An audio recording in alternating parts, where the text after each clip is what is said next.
하기입니다. 우리가 읽었던 본문은 13절에서 18절까지 내용인데 주된 내용은 초막절 행사를 이제 보내는 그 장면입니다.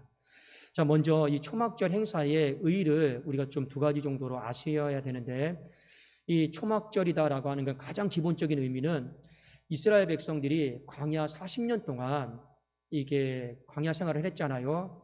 그때 텐트 생활을 한 거예요. 텐트 생활, 그 초막, 장막이다라고 하는데, 이 생활을 돌아보니까 철저하게 하나님의 은혜였던 것입니다. 하나님의 인도고, 하나님의 보호고, 하나님의 은혜였다. 이 광야 40년의 이 초막, 장막 생활을 기억하면서 이 절기를 지켰고, 또 하나 이들이 또 가나안 땅에 정착했을 때는 이 초막절의 의미가 무엇이냐면, 이 토지소산의 추수를 마치면서 이 감사와 기쁨으로 하나님의 은혜 가운데 우리가 이 추수를 하게 되었습니다. 그러니 광야 생활 40년이든 우리가 가나안 땅에 정착을 해서 이 추수의 기쁨이든 간에 내용은 하나입니다. 하나님의 은혜입니다. 하나님의 은혜를 되돌아보고 하나님의 은혜를 기억하기 위해서 이들이 초막절 행사를 지켰다라고 하는 것을 먼저 머릿속에 염두를 하시고, 그런데 오늘 본문 말씀에 보면 이들이 처음부터 초막절을 지키려고 모였던 것은 아니었다라는 사실을 우리가 주목해 볼 필요가 있습니다. 자, 어떻게 하다가 초막절을 우리가 지켜야지 이렇게 했느냐면, 오늘 말씀해 보니까 그저 하나님의 말씀을 좀 더 알고 싶어서 하나님의 말씀을 좀 더 묵상하다가 초막절이 나왔어요. 이거 이달에 보니까 우리가 지켜야 될 절기네 하고요. 그때 초막절을 지킨 것입니다. 그러니까 오늘이 몇 월 며칠 초막절 절기니까 우리 다 지킵시다, 이래도 지킨 것도 아니고, 말씀을 읽다가 말씀을 사랑하다가 초막절 나왔네, 우리 이거 지켜야 되지 않나, 그래도 지키게 된 절기가 바로 초막절입니다. 자, 우리 한번 느헤미야 8장 14절 말씀을 같이 한번 보도록 하겠습니다. 제가 한번 읽어드릴게요. 율법에 기록된 바를 본즉 여호와께서 모세를 통하여 명령하시기를 이스라엘 자손은 7째 달 절기에 초막에서 거할지니라 하였고, 여기 말씀에 보면 율법에 기록된 바를 본즉 이렇게 나와 있죠. 이 말의 뜻이 뭐냐면, 율법을 공부하다가 하나님의 말씀을 읽어나가는 과정 속에서 새로운 사실을 발견했다라는 거예요. 그게 바로 초막절이에요. 그리고 우리가 지금 있는 달과 겹치네, 그러면 우리 초막절을 지켜야겠다, 그렇게 마음의 순종으로 나간 것입니다. 자, 우리는 여기서 한 가지 배워야 될 점이 있어요. 그것은 무엇이냐? 여러분들이 하나님의 말씀을 큐티도 하고 묵상도 하고 또 성경 읽기도 하잖아요. 왜 성경을 읽습니까? 왜 큐티를 합니까? 왜 묵상을 합니까? 우리가 하나님의 말씀을 가까이 하고자 하는 목적과 동기는 다 다릅니다. 그렇잖아요. 그렇지 않습니까? 그러나 여러분, 하나님의 말씀은 읽다가 보면 그리스도를 드러내게 돼 있어요. 마찬가지로 왜 우리가 하나님의 말씀을 읽고 묵상하고 큐티를 하든 어떻든 간에 여러분들이 그것을 하는 마지막 목적은요, 순종이 되어야 됩니다. 그게 올바른 성경 읽기예요. 그것이 올바른 큐티고 그것이 올바른 묵상입니다. 오늘 이들도 하나님의 말씀을 읽다가 하나님이 그들에게 부어준 마음이 무엇입니까? 하나님 말씀에 순종해야겠다, 그 거룩한 마음을 부어준 거예요. 그러니까 여러분은 큐티를 하든 묵상을 하든 어떤 것을 하든 간에, 성경 읽기를 하든 간에 마지막은 내가 하나님 앞에 순종의 자리로 나가야겠다, 그런 마음을 가지고 말씀을 가까이 하십시오. 그러면 큰 문제가 없습니다. 그런 마음을 가지고 하면 나중에 내 머리만 커지지 않습니다. 오늘 성경은 우리에게 그 부분을 먼저 지적을 하고 있어요. 자, 그런데 여기서 우리가 한 가지 또 짚고 넘어가야 될 것이 무엇이냐? 순종이다라고 하는 바로 이 부분입니다. 여러분은 순종을 어떻게 생각을 하십니까? 분명히 순종이다라고 하는 것, 누군가가 우리에게 요구하는 것이 있죠. 명령이죠. 그리고 그 명령을 따르는 사람, 요구받는 사람이 있습니다. 순종이다라고 하는 건 기본적으로 이 상하 관계 속에서 이루어지는 여러분 요구사항이죠. 하나님은 말씀하시고 우리는 듣는 거죠. 자, 그런데 이들이 초막절이다라고 하는 이 어떤 한 소재, 이 절기를 순종을 해요. 그런데 이들이 순종을 한 것은 어떤 의미냐면 그냥 누가 시켜서 한 순종이 아니에요. 오늘 여기 읽은 말씀에 보면 누가 시켜서 우리가 해야 되겠다 이런 마음은 없습니다. 어떤 마음입니까? 말씀에 기록이 되어 있는데 오늘 설교의 제목처럼 우리가 한번 따라해 볼까? 여러분, 누가 시켜서 하는 것과 기록이 되어 있어서 내가 한번 따라해 볼까? 이건요, 하늘과 땅 차이인 것입니다. 마음의 여러분 동기가 완전히 다른 문제인 거죠. 여러분의 마음 가운데 하나님의 말씀을 읽다가 순종의 마음으로 나가기를 원하고 그 순종이 내 마음에 부담이 되고 짐이 되는 것이 아니라 하나님이 나에게 또 뭔가 시키는구나, 나에게 뭔가 또 요구하시는구나, 그러면 부담이 돼서 못하죠.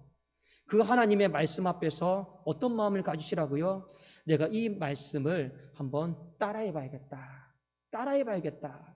그런 마음으로 바꾸셔야 됩니다. 그것이 오늘 이 초막절 절기에 나타난 그들의 순종의 모습이었어요. 그래서 15절부터 말씀을 읽다가 한번 따라해 보는 겁니다. 자, 어떻게 따라하는가 한번 좀 봅시다. 15절 16절입니다. 또 일렀으되 모든 성읍과 예루살렘에 공포하여 이르기를 너희는 산에 가서 감람나무 가지와 들감람나무 가지와 하석류나무 가지와 종려나무 가지와 기타 무성한 나무 가지를 가져다가 기록한 바를 따라. 나오죠? 초막을 지으라 하라 한지라. 성경에 보니까 초막을 짓는 재료가 여러 개가 나와요. 그러니까 한번 성경에 기록된 대로 우리가 한번 따라서 한번 재료 한번 구해와 보자. 그리고 다 뿔뿔이 흩어져서 재료 구해온 거예요. 그 다음에 16절 봅시다.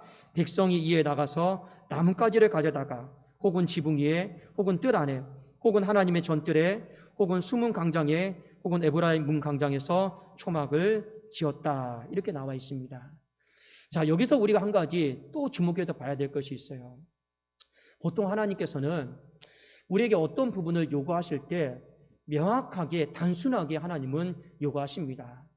복잡하게 우리에게 말씀하지 않아요. 명확하게 요구를 하십니다. 자, 그런데 이 초막절에 나와 있는 이 말씀 따라 하기를 보니 우선 재료부터 한번 봅시다. 재료가 특정되지를 않았어요. 오늘 여기 나온 재료만 봐도 대여섯 가지가 됩니다. 그렇지 않겠습니까? 그리고 이 나뭇가지를 다 꺾어다가 이 초막을 장막을 지었는데 이 장막을 어디 특정해서 너희들 집 지붕에다 지어라 이렇게 말하지 않았어요. 어떤 사람은 지붕 위에도 짓고 어떤 사람은 자기 집 마당이 넓으면 그 앞에다 짓고 거기도 마당도 없으면 성전 뜰에 짓고 그러니까 여기 지은 장소도요 다 달라요. 여러분 이것을 보면서 무슨 생각이 드십니까? 무슨 생각이 들까요? 여기에는요 하나님께서 이 백성들에게 요구하신 한 가지 중요한 메시지가 있습니다. 그것은 뭐냐? 한번 잘 생각을 해보세요. A라고 하는 나뭇가지만으로 초막을 지어야 되고 그리고 여러분 전부 다 지붕 위에다 지어야 된다고 생각을 해봅시다. 그러면 자칫 잘못하면 경쟁이 되겠죠. 여러분 나뭇가지 구하다가 서로 짓밟겠죠. 마음의 여유가 없겠죠. 그리고요 어느 곳에 또 다 몰려서 또 가야겠죠. 그렇지 않겠습니까? 사람 사는 집이 이 당시에 포로에서 돌아왔는데 다 모든 집들마다 여러분 다 비어 있겠습니까? 예를 들어서 어떤 집은 지붕 천장 위에 모든 짐들이 다 쌓여 있어요. 그러면 그 초막 지으려면 어떻게 해야 됩니까? 짐도 다 내려야 되죠. 다 내리고 또 올라가서 해야 돼요. 또 어떤 집은요 난간이 없어요. 성경 읽다 보면 이 난간에서 떨어져 죽는 사람도 있습니다. 안전이 보장되지 않는 집도 있어요. 그러니까 우리는 이 모습을 보면서 무엇이 딱 생각이 납니까? 하나님께서 하나님의 백성들에게 말씀을 요구하시는데 결론적으로 형편대로 순종해라. 형편대로 순종해도 괜찮다. 이 부분을 하나님이 간접적으로 말씀하고 있는 것입니다. 여러분, 우리 지난 시간에 하나님께서 이 유월절 어린 양을 말씀하실 때 우리 유월절 보낼 때 하나님 뭐라 했습니까? 꼭 어린 양만 해야 됩니까? 아니잖아요. 맨 처음에 염소의 피도 괜찮다고 했습니다. 어린 양의 피도 괜찮고 염소의 피도 괜찮다고 했습니다. 왜 하나님께서 그렇게 하셨을까요? 여러분, 사람들마다 경제적인 형편이 달라요. 중요한 건 하나님이 여러 방법들을 제시한 것은 어떤 돈이 들어가고 수고하는 방법 중에서 여러 방법들을 하나님이 제시한 것은 기본적으로 하나님의 백성들의 형편을 배려해 주신 겁니다. 고려해 주신 거예요. 성경에 보면 대부분이 그래요. 그렇지 않습니까? 자, 그러면 왜 하나님께서 이스라엘 백성들에게 순종을 요구하실 때 형편을 배려해 주셨을까? 그 이유는 뭘까요? 그 이유는 그들이 이 순종을 자원하는 마음으로 하나님 앞에 드리기를 원하기 때문에 그렇습니다. 여러분, 내가 형편이 안 되는데 다 양으로만 해야 돼요. 그러면 순종할 때 부담이 됩니까? 안 됩니까? 부담되잖아요. 내 집의 지붕은 지금 놓을 위치가 안 돼요. 근데 꼭 거기만 놔야 돼요. 근데 순종을 해야 됐는데 힘들단 말이에요. 그러면 우리 안에 부담이 된단 말이에요. 그러니까 하나님이 어떻게 하시는 겁니까? 형편대로 해라. 왜 하나님이 우리에게 형편대로 하라라고 다 열어놓으셨습니까? 하나님이 받으시기를 원하는 마음은 자원하는 마음이기 때문에 그래요. 사람은 누구 따라하면 안 되고 내가 하나님 앞에 형편대로 할 때 가장 내 안에 자원하는 마음이 생기는 거예요. 왜 우리가 신앙생활 하다가 자원하는 마음이 시험 받습니까? 형편대로 하는 것이 아니라 옆집에는 이렇게 있고 옆집에는 이렇게 있고 맞춰야 되니까 그때부터 우리는요 불편한 마음이 생기고 순종이 어려워지는 것입니다. 그러니 하나님이 오늘 이 초막절을 지키는데 상당히 많이 형편대로 하라고 하셨어요. 그리고 그들의 마음 가운데 어떤 마음을 했습니까? 자원하는 마음으로 남까지 형편대로 다 꺾어오고 자기가 놓고 싶은 곳에 다 집을 지었어요. 그걸 가지고 에스라나 느헤미야가 왜 거기다 했냐, 왜 이 나무를 했냐 따져 묻는 사람은 아무도 없었습니다. 여러분, 우리가 하나님 앞에 말씀 따라하기를 해야 돼요. 순종이다라고 하는 건 말씀 따라하기예요. 말씀 따라하기인데 이 말씀을 따라함에 있어서 하나님이 우리에게 요구하시는 것이 무엇이냐? 인색함과 억지가 아니라 자원하는 마음이다라고 하는 것을 저와 여러분이 기억을 하셔야 될 것입니다. 그래서 고린도후서 9장 7절에 성경은 이렇게 기록을 하고 있습니다. 각각 그 마음에 정한 대로 할 것이요.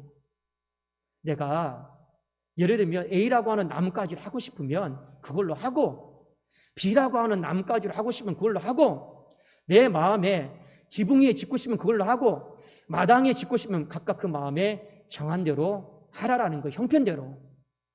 그리고 인색함으로나 억지로 하지 말지니 하나님은 즐겨내는 자를 사랑하신다 했습니다. 하나님께서 즐겨내는 자를 사랑하신다라고 하는 건 원래적인 의미는 하나님께서 즐거운 마음으로 헌신한 자, 순종하는 자에게 축복해 주십니다. 바로 그 뜻입니다. 근데 여기 말씀에 보면 인색함과 억지가 나오죠. 여러분, 인색함 어떤 마음일까요? 그냥 저 사람, 저 남자친구, 저 여자친구 참 인색하다. 우리 보통 이런 인색함을 쪼잔한 마음으로 좀 보지 않습니까? 짜다. 그런데요, 이 인색한 마음은 원래 뜻이 뭐냐면 슬픔이에요. 고통이에요. 내가 무언가를 마땅히 해야 되는데 요구를 받았는데 내 안에 슬픈 마음이 들어요. 고통스러워요. 하기는 해야 되는데 슬퍼요. 고통스러워요. 그래서 사람들에게 생기는 마음이 뭐냐? 인색함이에요. 인색함은 슬픔과 고통에서 나온 단어입니다. 뒤에 억지가 나오죠. 여러분, 억지의 의미는 좀 잘 아시지 않습니까? 강제고 또 하나는 그걸 하면서 내 마음에 자꾸만 압박감을 느끼는 거예요. 그것이 바로 억지입니다. 하나님은 슬픔과 고통, 강제와 압박감 속에서 받기를 원치를 않으셔요. 그리고 오히려 어떻게 받기를 원하십니까? 즐겨내는 마음으로 받기를 원하십니다. 여러분, 이것이 여러분들에게 어떤 면죄부가 되기를 원치를 않습니다. 먼저 이 즐겨내는 마음이다라고 하는 건 어떤 마음이냐면 기꺼이 받아들이는 마음이에요. 그게 기꺼이 받아들이는 마음이에요. 그런데 기꺼이 받아들이는데 여기서 한 단계 여러분 더 들어가셔야 됩니다. 근데 어떤 사람들이 이래요. 나 기꺼이 못 받아들이겠다. 그리고 하나님은 즐겨내는 자를 사랑하시는데 내가 그거 안 되니 난 못하겠다. 이럴 수도 있죠. 그러나 이 단어의 원래 뜻은 기꺼이 받아들이는 거고 그 다음에 왜 우리가 기꺼이 받아들일 수 있느냐? 이 단어의 뜻을 보면 나옵니다. 하나님의 은혜를 생각하라라는 거예요. 하나님의 은혜를 생각하면서 하나님의 은혜를 생각하면 내 마음이 성경은 반드시 이렇게 된다라고 이야기를 하고 있습니다. 어떻게 해요? 내 마음이 후해진대요. 넘친대요. 하나님이 나를 얼마나 사랑하셨고 나를 어떻게 인도하셨고 내게 베풀어진 은혜를 생각하면 내 마음이 후해져요. 넘쳐요. 그게 여러분 맞는 거예요. 기꺼이 받아들여야 되는데 안 되면 어쩔 수 없죠. 그런데 우리의 마음속에 그래도 한번 내가 말씀을 따라야 되지 않겠느냐? 그러면 여러분들이 하나님 앞에 기도하십시오. 어떻게 해요? 하나님의 은혜를 기억하고 하나님의 은혜를 생각하면 내 마음이요 후해진단 말이에요. 그래도 결국에는 하나님께서 우리에게 받기를 원하는 마음은 우리의 어떤 기분에 따라서 하나님 받기를 원하는 건 아니에요. 기본적으로 자원하는 마음이에요. 자원하는 마음이지만 하나님은 우리가 그 자원하는 마음조차도 하나님 때문에 생긴 자원하는 마음을 갖기를 원하시는 겁니다. 어떻게 해요? 하나님이 내게 베풀어 주신 은혜, 생명, 건강, 물질, 그러니까 이 즐겨내는 마음으로 말씀 따라하기를 가장 잘해낼 수 있는 사람이 누구냐? 내 매일의 삶 가운데 하나님의 은혜를 묵상하는 거예요. 그 하나님의 은혜를 기억하는 사람만이 내 마음이 후해지는 거지, 그렇지 않으면 인간은 금세 내 힘든 형편, 환경, 내가 어떻게 번 돈인데, 내가 어떻게 준비한 건데, 그런 것밖에 안 보이는 거예요. 그러니 결국에 아까 초막절의 의미가 무엇입니까? 광야 40년의 시간을 생각하고 돌아보면서 하나님의 은혜를 생각하는 거예요. 이 토지소산의 추수를 생각하면서 하나님의 은혜를 생각하는 거예요. 결국에 오늘 말씀은 우리에게 순종이다라고 하는 이 부분을 가르쳐주고 있는데, 하나님은 시켜서 하는 것처럼 움직이지는 마라. 즐겨하는 마음으로 말씀을 따라하라라는 거죠. 근데 따라하는 사람들도 다 가지각색 아닙니까? 근데 하나님은 우리의 중심을 보신단 말입니다. 여기서 사람들이 우아하니까 나도 따라해야지. 여기서 사람들이 이렇게 벌떼처럼 몰려드니까 나도 따라해야지. 이런 거 말고요. 하나님은 중심을 보시는데 우리 안에 즐겨하는 마음으로 말씀을 따라하기를 원하고 계셔요. 그러면 결국에 오늘의 본문의 말씀은 이 초막절과 말씀 따라하기를 하나의 결론으로 우리가 결론 지어지죠. 그것은 무엇입니까? 하나님의 은혜를 생각하라는 거예요. 그 하나님의 은혜를 생각하면서, 생각만 하지 말고 그 은혜를 생각하면서 여러분의 그 강팍한 마음을, 여러분의 그 인색한 마음을, 여러분의 그 순종하기 원치 않는 마음을, 여러분의 그 게으른 마음들을 다시 한번 부드럽게, 다시 한번 후하게 바꾸시라라는 거예요. 하나님께서 우리에게 회복시키기를 원하는 게 있습니다. 느헤미야서 말씀을 보면 무너진 성벽을 다시 재건하는 거예요.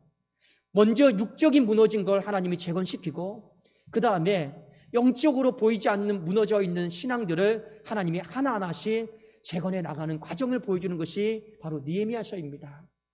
여러분, 순종이다라고 하는 걸 얼마나 중요한지 모릅니다. 정말로 하나님은 순종하는 자를 사랑하시고 축복하십니다. 그러나 우리가 하나님 앞에 드려지는 순종이 하나님은 그냥 시켜서 하는 거, 요구해서 하는 거, 그렇게 원치를 않아요. 그냥 정말로 말씀이 있다가 있네? 따라하는 거예요. 여러분 학교나 유치원이나 보세요. 아이들이 호기심이 생기면 누가 시키지 않아도 따라하는 거 있잖아요. 어릴 때 여러분 다 한번 해보지 않았습니까? 엄마 놀이, 아빠 놀이, 의사 놀이 다 따라하는 거잖아요. 누가 시키지 않아도요, 그들의 마음 가운데 한번 해보고 싶으니까 따라하고 싶은 마음들이 있어요. 맞습니다. 너 엄마 놀이 해야 돼. 너 아빠 놀이 해야 돼. 너 의사 놀이 해야 돼. 그래서 한 게 아니고, 그 놀이는요, 자기네들끼리 이야기하다가 우리 한번 해볼래? 하면서 그냥 따라하는 거예요. 하나님이 우리에게 요구하시는 것이 바로 그런 부분들입니다. 우리 한국교회가, 그리고 우리 교회가 다시 회복되어야 될 마음이 무엇일까요? 순종은 너무 중요한데 그 순종이 억지가 되지 않고 인색함이 되지 않으려면 어떻게 해야 되겠습니까? 정말로 즐겨하는 마음으로 따라하기가 되려면 어떻게 해야 되겠습니까? 다시 한번 우리의 인생 가운데, 교회와 가정 가운데 베풀어 주신 그 하나님의 은혜를 기억하십시오. 그 하나님의 은혜를 기억하게 되면 반드시 내 마음이 그 은혜에 녹아서, 그 은혜에 부서져서 내 마음이 깨지고 내 마음이 넓어지게 되어 있단 말입니다. 그러나 그 은혜를 기억하고 묵상하지 않으면 우리는 하나님 앞에서 늘 인색함이요 억지가 될 수밖에 없는 것입니다. 오늘 이 말씀을 저와 여러분이 잘 기억하시고 우리 교회가 오늘 이 말씀을 통해서 또 오늘 이 시간을 통해서 하나님, 제가 다시 한번 하나님 앞에 순종의 삶을 살아가기를 원합니다. 여러분의 인생 가운데 순종하면 어떤 생각 드십니까? 부담되십니까? 힘들다. 또 목사님 뭔가 요구하시는구나. 여러분 죄송하지만 그러면 안 돼요. 그냥 하나님이 말씀 보다가 정말 여러분 안에 말씀 읽다가 한번 내가 따라해볼까? 여러분 큐티하다가 한번 내가 따라해볼까? 그 얼마나 하나님이 기뻐하시겠어요?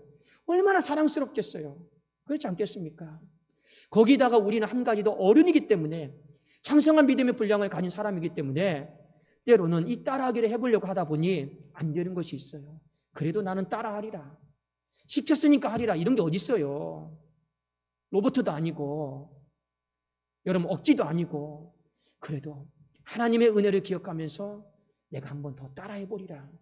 여기까지가 나가는 것이 장성한 믿음의 분량의 사람 아니겠습니까? 우리 교회 안에 이 거룩한 순종의 마음이 잘 회복되기를 주님의 이름으로 축원합니다. 그리고 우리 안에 정말 즐겨내는 마음으로 이 말씀을 따라하는 사람, 주일날 설교 듣고 우리 매 순간만 예배 때마다 설교 듣고 말씀 한번 따라해 봅시다. 말씀 한번 따라해 봅시다. 이런 여러분 말씀 따라하기에 이 부흥이 있기를 예수 그리스도의 이름으로 축원합니다. 기도하겠습니다. 살아계신 하나님 아버지여, 기도합니다. 하나님의 말씀은 꿀송이처럼 달다하였고 하나님의 말씀은 그 어떤 것보다도 하나님 정말로 세상에 맛있는 것을 먹는 것보다도 더 풍요하다 하였습니다. 값지다 하였습니다. 그런데 실상 우리의 삶 속에 하나님 말씀 앞에 서 있을 때 어떤 마음으로 서 있습니까? 하나님 시켜서 하는 겁니까? 억지로 하는 겁니까? 인색함으로 하는 겁니까? 하나님 그 모든 마음들을 다 내려놓고 다시 한번 즐겨하는 마음으로 그 은혜를 생각하며 내 마음을 후하게 만들어서 하나님 앞에 예배드리고 기도하고 찬송하고 드리는 자의 삶을 잘 살아가게 하여 주시옵소서. 하나님은 즐겨내는 자에게 사랑을 베풀어 주시고 하나님은 즐겨내는 자에게 축복하신다 하였사오니 이 놀라운 말씀의 이 은총이 우리 교회와 이 밤에 기도하는 모든 성도들 가운데 하나님 임하게 하여 주시옵소서. 이 밤에 하나님 앞에 기도할 것입니다. 하나님 앞에서 목사가 기도를 인도하니까 하나님 시켜서 기도하는 삶 되지 않게 하시고 내가 먼저 자원하는 마음으로 내 형편 최선을 다해서 입을 열고 마음을 다해서 하나님 앞에 기도하게 하여 주셔서 그 기도 가운데 하나님의 사랑이 임하고 그 기도 가운데 하나님의 축복이 임하고 그 기도 가운데 하나님의 위로와 회복이 있게 하여 주시옵소서.